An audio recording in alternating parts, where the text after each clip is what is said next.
Big fan here from Toronto. Yeah. Why would I be choosing Toronto? Big fan here from Toronto. Love the podcast. I'm not even sure why this question is bothering me, but will there ever be reform to the MLB draft setup? It just seems to be so much different from the other major leagues. Is there ever a scenario in which there is one international draft like the NBA or NHL? And if not, what's stopping it? Regards, Andy. Thank you for this question because, God, I've spent years, and I mean years, thinking about the draft, dealing with the reality of the draft.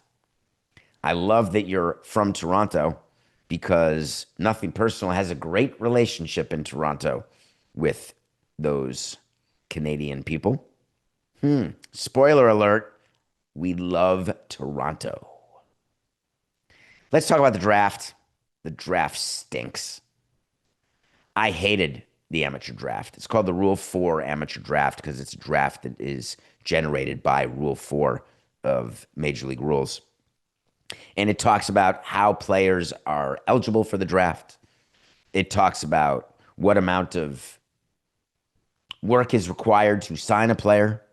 So much talk with NFL mini camps going on of rookies, that Bengals rookie Stewart who doesn't have a contract, fighting over guarantee language, not playing in mini camps.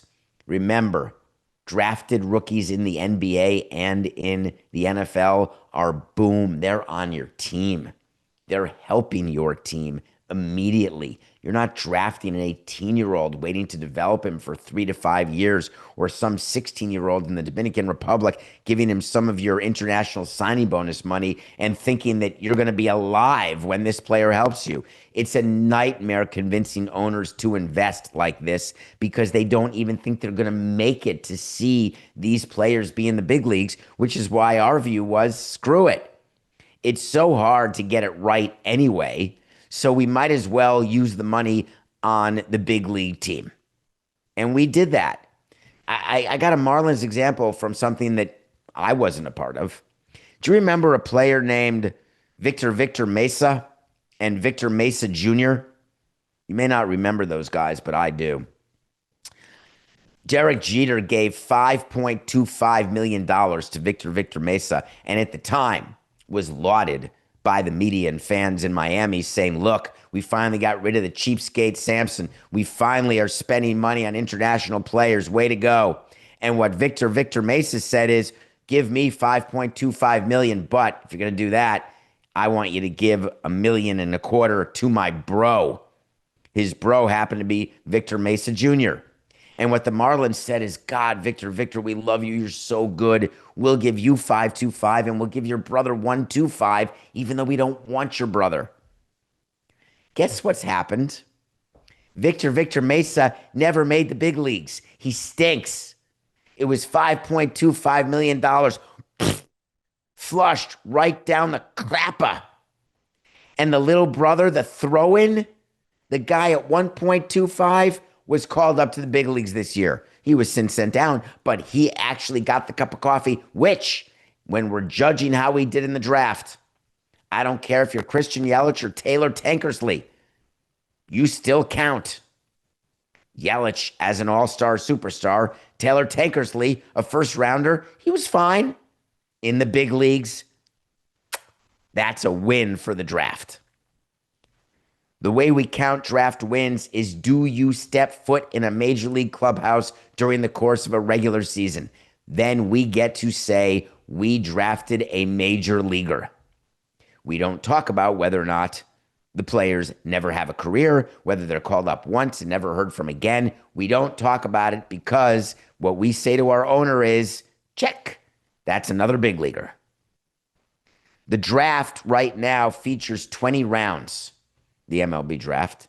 I told Pablo on a recent show there were years when the MLB draft could have been 100 rounds. It only stopped when the last team stopped taking players.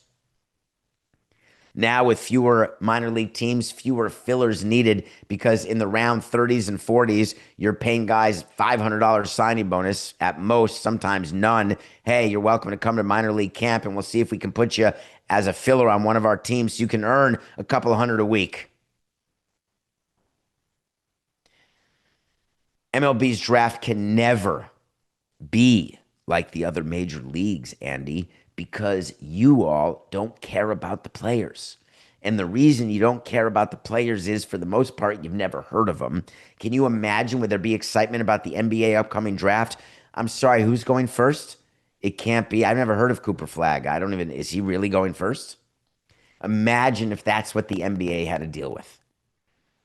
Instead, the NBA deals with the lottery picks, and the number one pick. Not only will Cooper Flag be on the Mavericks this year, he will be a producing member of the Dallas Mavericks and their number one fixed pick in the draft.